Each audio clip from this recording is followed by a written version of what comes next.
안녕하세요. 저는 60대 중반에 접어든 여자입니다. 우연히 알게 된 사연 채널을 즐겨 듣다가 처음으로 사연을 보내게 돼요. 제 사연이 채택될지는 모르겠지만 혹시나 하는 마음에 제 이야기를 보내봅니다. 평소 같으면 그냥 다른 분들이 보내준 사연 들으며 어머 그랬구나 하고 있었을 테지만 제 며느리였던 그리고 제 아들을 죽이려 했던 그 여자가 교도소에서 저희에게 편지를 보내와서요. 가만히 있을 수만은 없었습니다. 자기가 복역을 마치고 나오면 저희한테 복수를 할 거라고서 했어요. 자기 인생을 이렇게 망치고도 니들이 얼마나 잘 살 것 같냐고. 내가 니들 잘 살게 안 둘 거라고 말입니다. 네, 한때 제 며느리였던 그 여자는 자기 애인과 함께 작당 모의를 해 제 아들을 죽이려 했어요. 실제로 저희 아들은 며느리의 내연남이 몰던 차에 치여 한동안 의식불명 상태에 놓여 있었습니다. 물론 현재는 정말 감사하게도 우리 아들아이가 의식을 찾은 상태예요. 재활도 잘해서 일상생활도 가능하죠. 정말 감사한 일입니다. 자기가 한 짓이 뭔지도 모르고 펄펄 나대는 그 여자. 제 전 며느리를 공개적으로 알리고 싶어요. 여러분도 제가 들려드리는 이야기를 듣고 정신 좀 차리라고 욕 한 바가지씩 좀 해주세요. 그럼 지금부터 추악했던 그 여자의 만행을 들려드리겠습니다. 어머니, 오늘 제 친구들 오는 거 아시죠? 아니, 웬만하면 밖에서 먹으려고 했는데 애들이 다들 자취를 오래 했던 애들이라 엄마 집밥이 먹고 싶다고 해서요. 며느리 사랑은 시어머니라고 하잖아요. 오늘만 좀 고생해 주세요. 아차! 그리고 제 친구들 오면 가주세요. 에이, 젊은 사람들 오는데 어른 계시면 저희가 불편하잖아요. 아시죠, 어머니? 어머니, 그렇게 안 좋은 표정 하시면 저 속상해요. 뇌사 상태인 아들 옆에 제가 있어주는 건데 저한테 이 정도도 못 해주세요? 아들이 뺑소니 사고로 뇌사 상태에 빠지고 난 후 며느리는 저를 식모 취급했습니다. 처음에는 몰랐어요. 아들의 사고 소식이 있던 날 며느리나 저나 서로 부둥켜 안고 엉엉 울었으니 말이죠. 당시에도 그렇고 지금도 저는 큰 규모의 식당을 운영하고 있었습니다. 그러다 보니 아들 간호는 며느리가 하게 되었어요. 내 아들 간호해주는 사람이 며느리인데 고맙기도 했고 한편으로는 이걸 약점이라고 표현해야겠죠? 아픈 내 아들을 돌보는 게 며느리이니 저는 며느리 비위를 맞추고 있었어요. 참 멍청했죠? 진작 알아채고 내쫓아야 했는데 말입니다. 저를 향한 며느리의 식모 취급은 도를 넘어섰습니다. 한 번은 자기 생일인데 친구들을 초대했다면서 저보고 음식 좀 해달라고 했죠. 그런데 그날이 제가 며느리라는 년의 추악한 진실을 마주한 날이었고 저는 화려한 복수를 위해 며느리의 생일상을 차려주러 갔습니다. 만반의 준비를 하고 말이에요. 어머머, 야, 너 집에 아줌마 두고 사는 거야? 웬일이야, 너 진짜 성공했다. 좋겠다. 나도 집에 아줌마 두고 살고 싶네. 하여간 너 시집 하나는 잘 갈 줄 알았다니까. 야! 어머머 얘 미쳤나 봐. 야, 저분 희진이 시어머니야. 미쳤나 봐. 어머니 죄송해요. 기분 나쁘실 것 같아. 어떡해. 희진이 네가 어머니께 우리 미움 안 받게 잘 말씀드려줘. 알았지? 죄송해요, 어머니. 아니에요. 다들 맛있게들 먹고 가요. 입에 맞으려나 모르겠네. 예, 희진아, 나 간다. 준석이한테는 내가 가 있을 테니까 너는 신경 쓰지 말고 친구들이랑 시간 잘 보내고. 네, 어머니. 기집애야. 너는 결혼식 때도 와놓고 그런 실수를 하냐. 내가 못 살아, 진짜. 아, 참. 끼리끼리 논다고. 며느리 친구라는 것들 역시 수준이 똑같았어요. 팔이며 목에는 문신 있는 사람들도 대부분이었고 머리카락 색은 어찌나 휘황찬란하던지 옷은 무슨 아동복을 입은 것 마냥 딱 달라붙어서는 참 보기에 민망할 지경이었습니다. 말하는 본새는 어떻고요. 뻔히 제가 시어머니인 걸 알면서도 그것들은 저 하나를 두고 자기네들끼리 낄낄거리며 웃어댔습니다. 똥이 더러워서 피하지 무서워서 피합니까? 수준 떨어지는 것들이랑 대화 섞기도 싫어서 무시하고 묵묵히 현관을 나서려 하고 있었어요.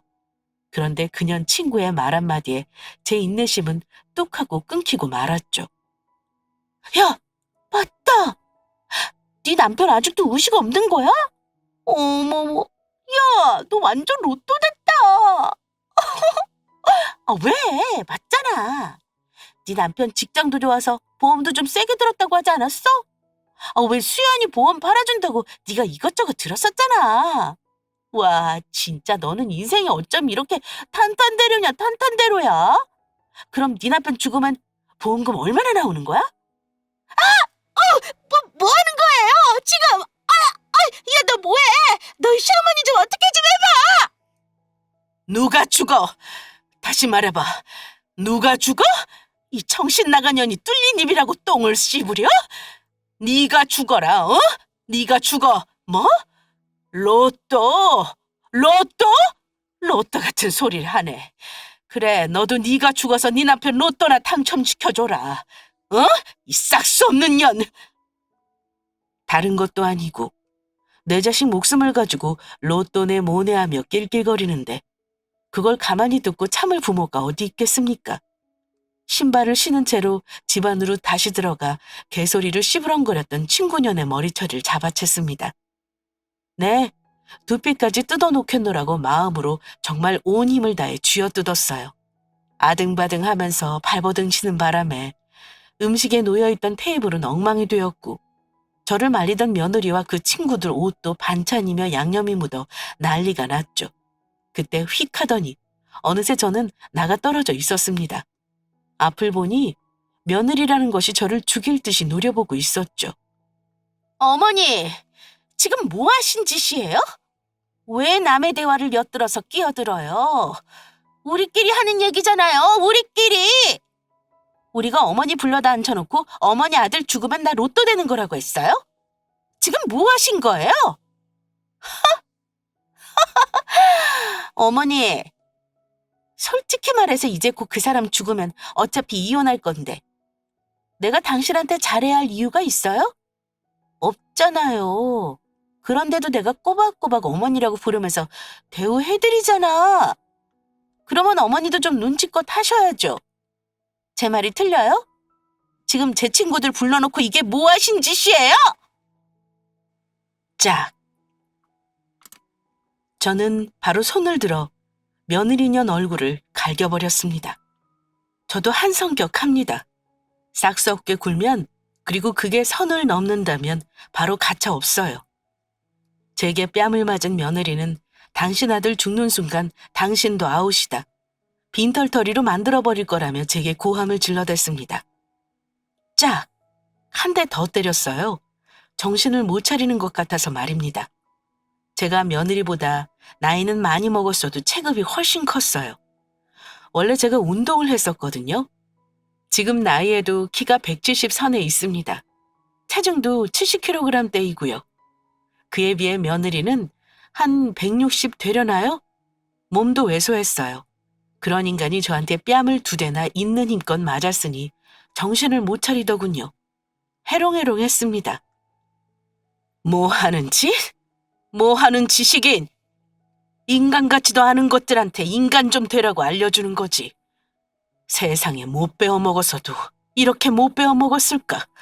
니들 아는 꼬락선이 보아하니 어떻게 살아왔는지 뻔히 알겠다. 이 싹수 없는 년. 뭐? 나를 빈털터리로 만들어? 우리 준석이가 죽기는 왜 죽어? 내가 우리 준석이 어떻게든 살아나게 할 거야. 알아? 이런 싹수 없는 년. 그때 가서 네가 나한테 울고불고 매달려 봐라. 내가 니들 이혼시킬 거야. 이 싹수 없는 년. 너 사람 잘못 건드렸어. 아이고, 네가 그렇게 노려보면 어떻게 할 건데? 너 어디 한번 보자 그래. 누구 눈에서 피눈물이 나나? 어디 한번 두고 보자고. 괘씸한 것. 천하의 나쁜 년. 그래요. 제가 처음부터 별로였습니다. 그런 인간을 왜 며느리로 받아들였냐고요? 그러게나 말입니다. 하지만 당시에는 어쩌할 도리가 없었어요. 다 이유가 있었죠. 엄마, 그게 이진이가 임신했대요. 그래서 더 배부르기 전에 빨리 식 올리는 게 좋을 것 같아서. 네, 아들은 혼전 임신으로 결혼을 서둘러야 했어요. 더 배가 부르기 전에 일단 식부터 먼저 올리는 게 좋을 것 같다며 결혼식을 서둘렀습니다. 당시에 며느리와 아들아이는 2년 정도 만나고 있던 사이였고 두 사람 다 결혼정년기 나이였기에 저도 뭐 그러라고 했어요. 어차피 결혼해서 아이를 낳아야 하는 거라면 미리 갖고 결혼하는 것도 뭐 나쁜 것 아니라고 생각을 했습니다. 아유, 준석 엄마. 그런데 우리 준석이 너무 아깝다. 뭐 자기 며느리들 애라서 함부로 말하는 건 아닌 건 알다만 솔직히 준석이에 비하면 내가 너무 떨어지잖아. 부모도 없다며? 진짜 할머니 밑에서 자란 거는 맞는 거래? 아니, 애가 어디서 어떻게 자랐는지는 알아야 할 거 아니야. 아니, 뭐하고 살았는지 어느 정도는 알아야지. 준석이 녀석 순 공부만 하다가 여자 만나서 곧바로 결혼하는 건데. 아유, 애가 워낙 순진해. 솔직히 좀 걱정되기는 하잖아. 애 낳으면 그 유전자 검사 그거 좀 해봐. 뭐? 아유, 됐어. 무슨 유전자 검사야? 애가 뭐 보기에는 좀 날라리 티가 나 보이긴 해도 나쁜 애는 아닌 것 같아. 싹싹하고 준석이한테도 잘하고. 아유, 쓸데없는 소리 해서는. 됐어. 혹여라도 모임 가서 다른 여자들한테 이런 말 하지 마. 알았지? 괜히 뒷말 나와. 네, 저희 아들은 흔히들 말하는 엄친아였어요. 이건 제 자식이어서 하는 말이 아니라 정말 주위에서 인정할 만큼 우리 아들은 참 착하고 속 깊고 똘똘한 아이였습니다. 일찍 남편이 죽고 저 혼자 아이를 키우면서 힘들 법도 했을 텐데 우리 아들아이가 일찍 철이 들어 되려 제가 아들에게 의지하면서 살았을 정도예요. 솔직히 주변에서 며느리가 아이를 낳으면 유전자 검사를 해보라는 말 참 많이 들었습니다. 사람을 외관으로 판단해서는 안 되지만 아들보다는 며느리는 참 화려했어요. 누가 봐도 아들이 며느리에게 잡혀 살 게 뻔하다는 느낌을 풍기며 어떻게 보면 과거가 의심스러운 면모를 풍기고 있었죠. 그래도 내 아들이 아이를 임신했다니 결혼을 허락했습니다. 어머니, 저 너무 마음이 아파요. 미리 말씀 못 드려서 정말 죄송해요. 오빠 출장 간 건데 일하는 사람한테 우리 아이 유산되었다고 말할 수가 없었어요. 어머니도 가게 확장 때문에 정신 없으신 거 아는데 안 좋은 소식 말씀드리니까 너무 죄송스러워서. 정말 죄송해요, 어머니. 제가 엄마로서 자격이 없었나 봐요. 그래서 아기가 그렇게 잘못된 것 같아요. 다 제 탓이에요. 울지 마. 그게 왜 당신 탓이야. 울지 마. 괜찮아, 희진아. 울지 마. 어? 일단 당신 몸부터 추스려. 당신이 먼저야. 당신 몸이 건강해야지. 그래, 아가. 네 몸이 먼저지 무슨 소리야. 그리고 네가 무슨 엄마로서 자격이 없어. 너는 할 만큼 한 거야. 아유, 혼자서 얼마나 속을 끙끙 앓아서 그래. 그깟 일이 뭐라고. 왜 우리한테 말을 안 했어? 혼자서 며칠을 얼마나 힘들었어 그래. 괜찮다. 괜찮아. 울지 마라. 그런데 결혼을 하고 며느리는 임신 주수 3개월 차에 접어들기 전 유산을 했어요. 물론 저나 아들아이는 며느리가 유산한 사실을 2주나 지나고 알게 되었죠. 당시에 아들아이는 출장으로 해외 2주간 나가 있었고 저는 가게를 확장하는데 실내 장식 업자와 문제가 생겨서 상당히 골머리를 앓고 있었거든요. 체구도 작은 데다 워낙 왜소해서인지 임신한 티도 잘 나지 않을 만큼 배만 살짝 나와서 안 그래도 내심 걱정을 하고 있었는데 유산하게 된 것이었습니다. 유산 사실을 알리지 않은 게 저나 아들이 너무 바빠 보여서 차마 말을 할 수가 없었다고 얘기를 했어요. 당시에는 그 말을 믿었습니다. 솔직히 저런 거로 거짓말 한다는 게 상상이 안 되잖아요. 나중에야 알게 된 사실이지만 그 아이는 아들아이의 자식이 아니었고요. 유산이 아니라 며느리가 스스로 아이를 지운 것이었죠. 그 이야기도 뒤에 나옵니다. 참 엄청난 여자를 제가 며느리로 들였었네요. 제가 제 아들의 앞날도 그리고 제 앞날도 꼬았다는 걸 얼마 가지 않아 알게 되었습니다. 엄마야. 어제 희진이가 오늘 오라고 해서 지금 집 앞에 왔는데 집에 없나 보네? 이거 일단 엄마가 집 앞에 두고 갈 테니까 네가 희진이한테 연락해서 집 들어갈 때 챙겨서 들어가라고 해라. 어, 집에 있을 건데 잠깐만요, 엄마. 내가 희진이한테 전화해 볼게요. 며느리가 음식을 잘 못했어요. 그래서 가끔 제가 음식을 해서 아들 내외한테 챙겨다 주고는 했습니다. 시어머니가 너무 자주 방문하는 거나 연락 없이 찾아가는 게 며느리로서는 부담스러울 것 같아서 가기 전에는 항상 먼저 연락을 하고 가도 괜찮은지 시간은 되는지 물어보고 갔어요. 그 전날에 며느리가 자기 집에 있을 거라고 해서 제가 간 거였죠. 그런데 초인종을 눌러도 아무런 인기척이 없는 겁니다. 굳이 전화를 해보겠다는 아들한테 그러지 말라고 한 뒤 반찬을 내려두고 엘리베이터를 기다리고 있었어요. 그런데 조용했던 집안에서 스멀스멀 TV 소리가 새어나오는 거예요. 설마 했습니다. 설마 아니겠지 했어요. 찜찜한 마음을 갖고 돌아간 그날 저녁, 며느리가 엉엉 울면서 저희 아들과 함께 저를 찾아왔습니다. 어머니, 그게요. 죄송해요. 제가 오늘 기분이 안 좋아서 어머니 얼굴 뵙고 인사드릴 자신이 없어서 그냥 모른 척하고 사람 없는 척하고 있었어요. 더 할 얘기 있잖아. 그게 다 아니잖아. 정확히 엄마한테 말씀드리고 똑바로 사과해. 당신이 시간 괜찮다고 오시라고 해서 엄마가 오신 거 아니야? 엄마 오시는 게 불편했으면 나한테 얘기를 하면 내가 퇴근하면서 들려서 챙겨오면 되는 거고. 당신 친구들 얘기 꺼내고 싶지 않은데 뻔히 집에 당신이랑 같이 있으면서 어쩌면 그렇게 단 한 명도 어머니 문 열어드릴 생각을 안 해? 엄마, 이 사람이요. 오늘 친구들이랑 집에서 낮술 먹고 있었대요. 그런데 무슨 얘기를 하다가 기분이 안 좋아진 것인지 그 기분으로 엄마 얼굴 뵈면 표정 관리 못할 것 같아서 없는 척하고 있었대요. 죄송해요. 낮술 때문에 기분이 안 좋았던 게 아니라 오빠가 전날에 나한테 서운하게 말했어, 안 했어? 오빠가 나한테 잘했어 봐. 내가 어머니한테 오늘 그랬을 것 같아? 오빠가 잘해야 내가 어머니한테 잘할 거 아니야? 진짜로. 자기가 나한테 잘 못해놓고 자기 엄마한테 잘하라는 게 말이 되냐? 어? 어머님도 너무하세요. 어머님도 굳이 제가 아무 반응 없으면 그냥 두고 가시면 되지. 그걸 굳이 저 사람한테 전화해서 그렇게 하시는 거예요? 어머니 때문에 일이 커졌잖아요. 참네. 저거를 말이라고 저한테 신나게 나불거리더군요.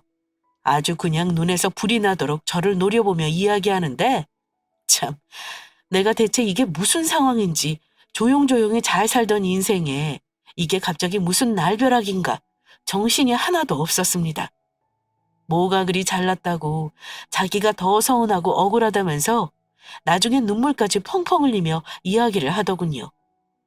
저도 웬만하면 고부 갈등 같은 거 만들지 않고 잘 지내고 싶었는데 이게 고부 갈등 피하려다가 어린 여자의 한 명 때문에 아주 집안이 난리가 날 것 같았습니다. 네가 왜 우니? 내가 너한테 욕을 했니? 아니면 너한테 화를 냈니? 아니면 너한테 손찌검을 했니? 내가 너한테 한 거라고는 다음날 반찬 가져다 주려고 하는데 시간 괜찮냐 물어본 거랑 네가 시간 괜찮다고 오시라고 한 시간에 반찬 싸들고 간 그것밖에 없다. 그런데 네가 왜 우냐? 응? 뭘 잘했다고 울어? 어디서 시어미 앞에서 남편이랑 고래고래 소리를 지르고 싸우고 말이야. 준석이 너도 마찬가지야. 네 안사람이랑 문제는 너희들끼리 알아서 정리하고 나한테 오던가. 내 앞에서 큰 소리 내고 싸우면 내가 뭐가 되냐? 어? 내가 속이 상하겠냐고, 안 상하겠냐고. 아주 그냥 급하게 한 결혼이어도 나는 니들 둘이 잘 사는 거 바랬지 그 이상 바란 것도 하나도 없어. 그런데 니들이 나한테 보이는 꼴이 이게 뭐냐? 아이고, 내가 정말 기가 막혀서. 어머니, 왜 어머니까지 저한테 화를 내세요? 오빠도 저한테 화냈는데 어머니까지 저한테 화내시면 어떡해요? 저 부모님 없이 자랐다고 지금 저 무시하시는 거예요? 무시하시는 거죠? 아이고야, 내가 진짜 못 산다, 못 살아. 내가 너를 무시하니? 내가 너를 무시해? 네가 나를 무시했겠지. 어디서 말이나. 자기가 오라고 1시간에 시어미가 갔었니만은. 뭐? 낮술이나 먹으면서 없는 척을 해? 아이고, 됐다, 됐어. 됐으니까 반찬이고 뭐고 니들 알아서 먹든 무엇을 하든 알아서 해. 내가 미안하다, 미안해. 엄마! 엄마! 아들 키우면서도 화 한 번 낸 적이 없었는데 아들을 결혼시키고 나서 아들 내외에게 화를 내고 왔습니다. 사실 아들에게 나는 화는 없었어요. 며느리라는 여자한테 화가 난 것이 전부였죠. 그런데도 혹여나 며느리라는 그 여자가 자기가 부모 없이 자라서 이런 건가라는 상처를 받을까 싶어 내 아들에게도 화를 냈습니다. 그런데 화를 내고 돌아선 그날이 의식 있는 아들과 마주한 마지막 날이 될 거라고는 생각도 못했네요. 이렇게 화를 내고 돌아선 지 2주가 되도록 저는 아들네와 연락을 하지 않았습니다. 2주쯤 지났을까요? 5월 가정의 달이라고 하루하루 행복한 웃음이 들려오고 설렘이 느껴지던 그달에 저는 아들아이의 사고 소식을 접하게 되었습니다. 어머니, 어머니 오빠가요? 오빠가 뺑소니 사고를 당했어요. 그런데 병원에서 하는 말이 어머니, 오빠 이대로 죽으면 어떡해요? 어머니. 덜덜 떨리는 목소리로 전화를 걸어온 며느리. 며느리 입을 통해 들은 이야기는 이러했어요. 우리 아들이 퇴근하고 오는 길에 친구들 만나서 술 한잔하고 온다고 했었답니다. 자기가 너무 취했으니 좀 마중 나와달라길래 아파트 앞 사거리로 나갔는데 건널목을 건너오던 아들아이가 달려오는 차에 그대로 치였고 큰 사고를 당하게 된 것이었죠. 준서가, 박준서! 뭐해? 얼른 일어나, 너. 너 지금 이게 뭐 하는 거야? 얼른 일어나, 눈 떠. 박준서, 너 정말 이럴 거야? 아이고, 준서가, 엄마 저 얼굴 좀 봐. 준서가 눈 좀 떠봐. 네 안 사람도 왔잖냐. 얼른 일어나. 아이고, 준서가. 누가 저를 보고 있던 말던 내가 있는 곳이 어디든 저는 병원에 도착해서 아들아이를 본 그 순간 하늘이 무너지는 것처럼 모든 게 무너졌어요. 미친 듯이 울면서 제발 일어나 달라고, 엄마가 정말 미안하다고, 제발 일어나 달라고 엉엉 울어댔습니다. 아무리 울고불고 난리를 쳐도 아들아이의 꾹 감긴 눈은 떠지지 않았죠. 나중에 가니 하늘에 감사한 마음이 들더군요. 그래도 우리 아들아이 이렇게 숨소리라도 들을 수 있게 해주셔서 감사하다고 말입니다. 조금만 더 욕심을 내자면 우리 아들아이와 눈을 보고 대화라도 할 수 있게 좀 해달라고, 더는 바라지 않을 테니 제발 부탁한다고 눈 뜨고 눈 감을 때까지 기도했어요. 밥은 먹고 오는 거야? 너 얼른 가서 밥 좀 챙겨 먹고 눈이라도 좀 붙이고 와라. 어? 미안하다. 네가 고생이 많다. 내가 가게 일이 뭐라고. 그렇게 간벽인 구해준다니까는. 아니에요, 어머니. 오빠한테 계속 화만 내고 툴툴거렸었는데 저 이렇게라도 해서 오빠한테 지은 죄 갚을 거예요. 어머니, 오빠 그래도 가망 있대요. 어머니 그러니까 저희 조금만 더 힘내요. 왜 울어요, 어머니. 울지 말아요. 어머니 우시면 저 자꾸 눈물 나요. 울지 말아요, 어머니. 아이고, 내가 미안하다. 고마워. 남편이랑 좋은 데 놀러 다니면서 좋은 것도 보고 맛있는 것도 먹고 해야 하는데. 아이고, 우리 며느리. 내가 정말 미안하다. 그래, 우리 그만 울자. 우리 준석이 금방 눈 뜰 거야.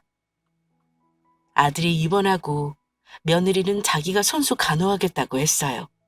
남의 손에 남편을 맡기지 못하겠다며 옆에 꼭 붙어서 간호를 했죠. 여러분 같으시면 그런 며느리의 모습을 보는데 마음이 안 풀리시겠습니까? 저도 그런 모습을 보면서 며느리에 대한 마음이 녹았어요. 참 상황이 관계를 만든다고. 며느리와 저는 아이러니하게도 아들의 사고로 인해 서로를 의지하며 사이가 좋아지기 시작했습니다. 그런데 며느리의 헌신적인 간호는 점차 시들어가기 시작했어요. 아유, 이제 오셨네. 아유, 보호자가 없으니까 환자 소변통이 넘쳐서 오늘도 다른 환자 보호자들이 돌아가면서 갈아주고, 아유, 다들 서로 돕고 돕는 거지만 이렇게 못 오실 때는 연락처를 좀 적어 놓아줘요. 아유, 어머, 아이고, 정말 죄송합니다. 우리 며느리가 당연히 있을 줄 알았어요.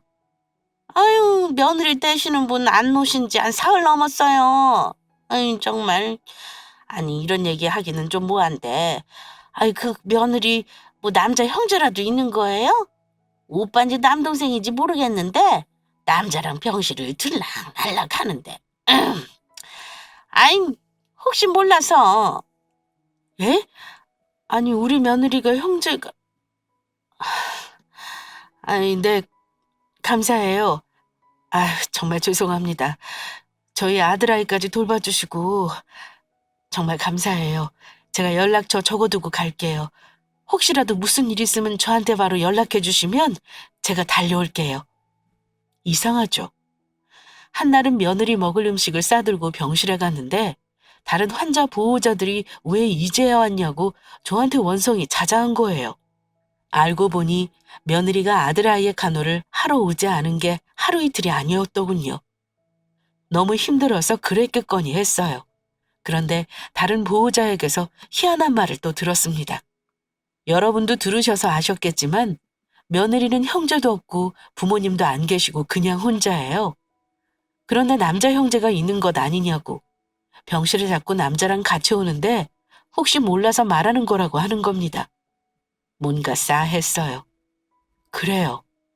그런 말을 듣는데 솔직히 마음이 불안했어요. 그 당시에는 그러면 안 된다는 생각이 들었지만 저도 불안한 마음에 결국 흥신소에 의뢰했습니다. 결과를 듣기 전까지 참 별의별 생각이 다 들더군요. 제발 내 예상이 아니길 간절히 바랬습니다. 어머니, 제가 몸이 안 좋아서요. 어머니, 제가 지금 급하게 일이 생겨서 어떡하죠?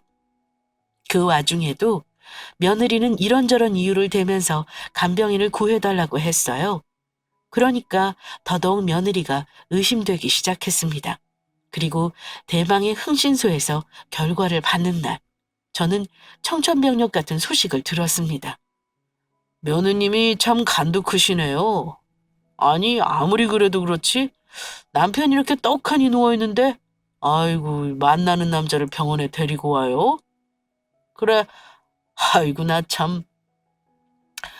아니, 그리고 아, 이거 들고 무조건 경찰서 가세요. 네? 아셨죠? 이거 범죄예요, 범죄. 아이고, 나 참. 흥신소 직원은 자기가 이런 일을 하면서도 이런 경우는 정말 처음 본다며 제게 나가자마자 바로 경찰서에 가라고 신신당부했어요. 그러면서 블랙박스에서 가져온 파일이라며 파일을 들려줬습니다. 나 참, 그 직원도 놀랐는지 손을 덜덜 떨면서 녹음 파일을 들려주었어요.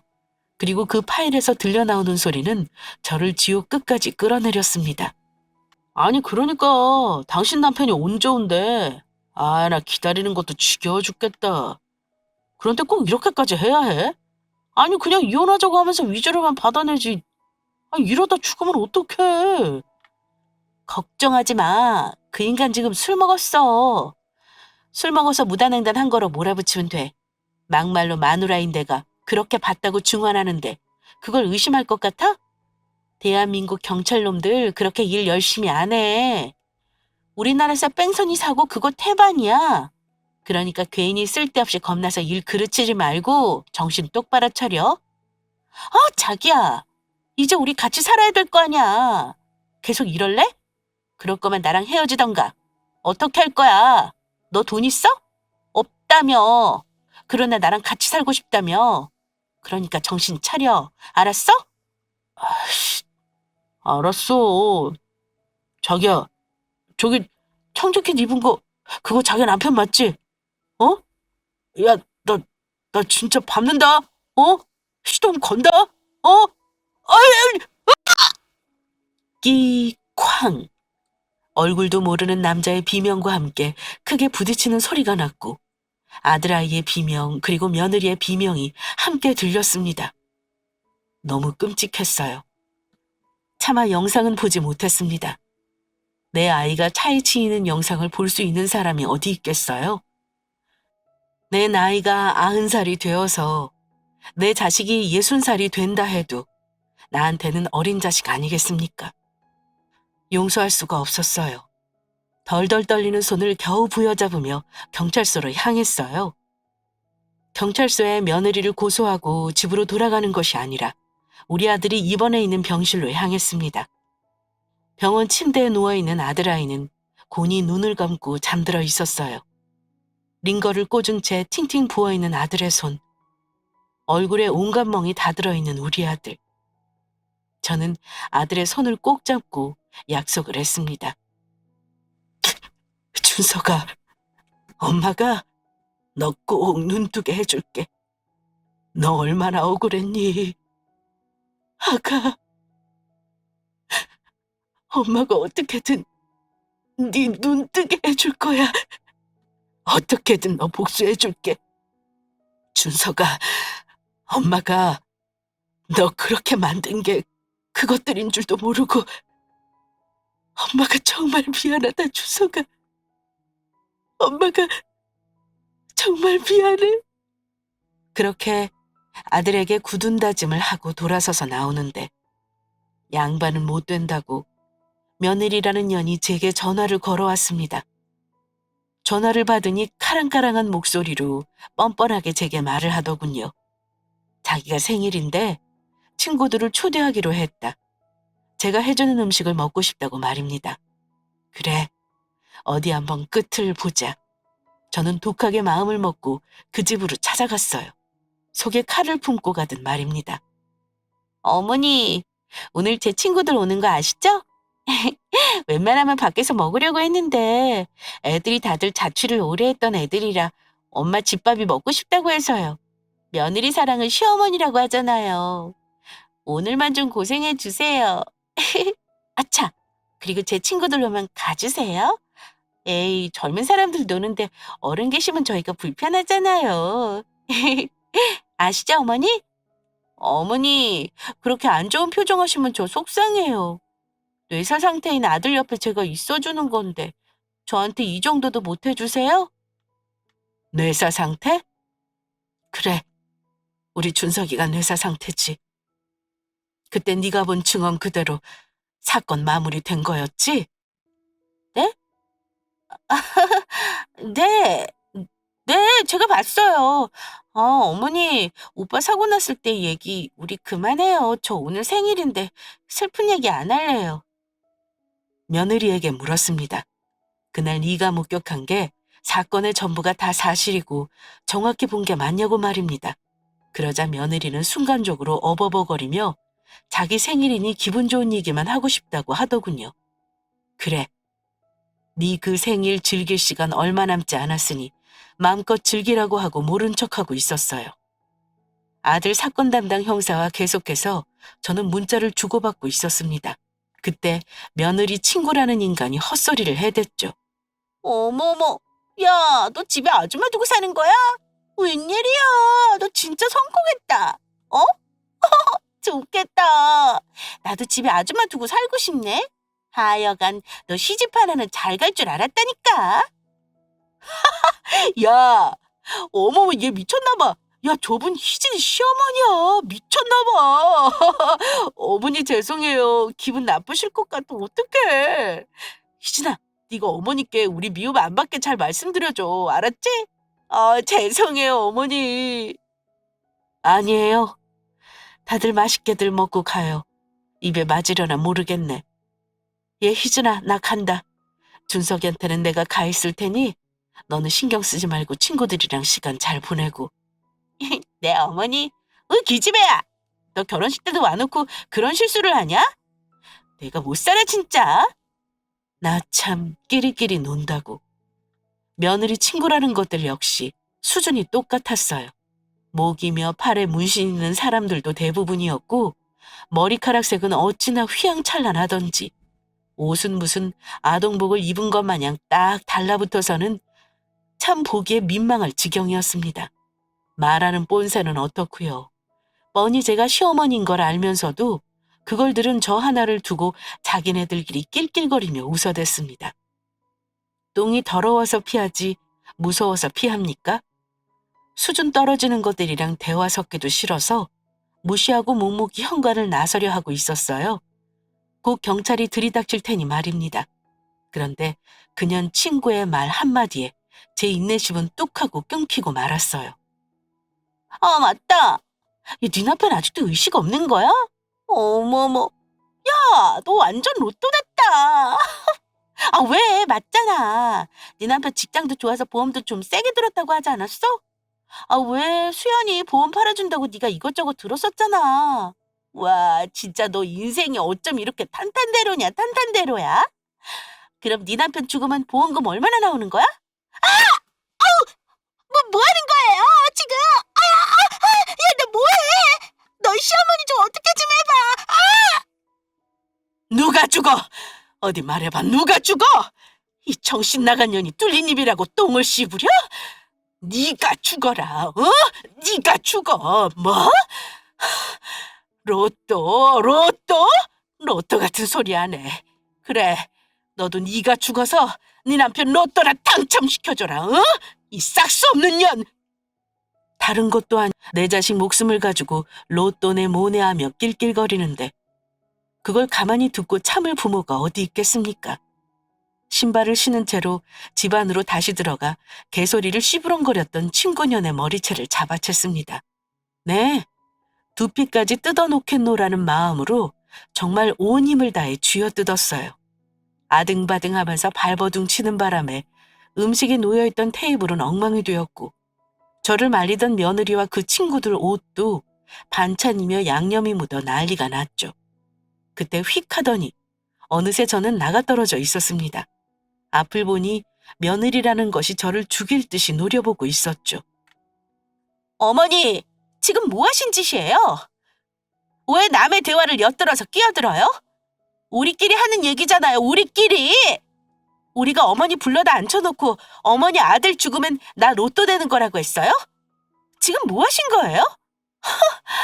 어머니, 솔직히 말해서 이제 곧 그 사람 죽으면 어차피 이혼할 건데 내가 당신한테 잘해야 할 이유가 있어요? 없잖아요. 그런데도 내가 꼬박꼬박 어머니라고 부르면서 대우해드리잖아. 그러면 어머니도 좀 눈치껏 하셔야죠. 제 말이 틀려요? 지금 제 친구들 불러놓고 이게 뭐 하신 짓이에요? 짝! 저는 바로 손을 들어 며느리년 얼굴을 갈겨버렸습니다. 저도 한 성격 합니다. 싹수 없게 굴면 그리고 그게 선을 넘는다면 바로 가차없어요. 제게 뺨을 맞은 며느리는 당신 아들 죽는 순간 당신도 아웃이다. 빈털터리로 만들어버릴 거라며 제게 고함을 질러댔습니다. 짝! 한 대 더 때렸어요. 뭐 하는 짓? 뭐 하는 짓이긴? 인간 같지도 않은 것들한테 인간 좀 되라고 알려주는 거지. 세상에 못 빼어먹어도 이렇게 못 빼어먹었을까? 니들 아는 꼬락서니 보아하니 어떻게 살아온지 뻔히 알겠다. 이 싹수 없는 년. 뭐? 나를 빈털터리로 만들어? 우리 준석이가 죽게는 왜 죽어? 내가 우리 준석이 어떻게든 살아나게 할 거야. 알아? 이런 싹수 없는 년. 그때 가서 네가 나한테 울고불고 매달려 봐라. 내가 니들 이혼시킬 거야. 싹수 없는 년. 너 사람 잘못 건드렸어.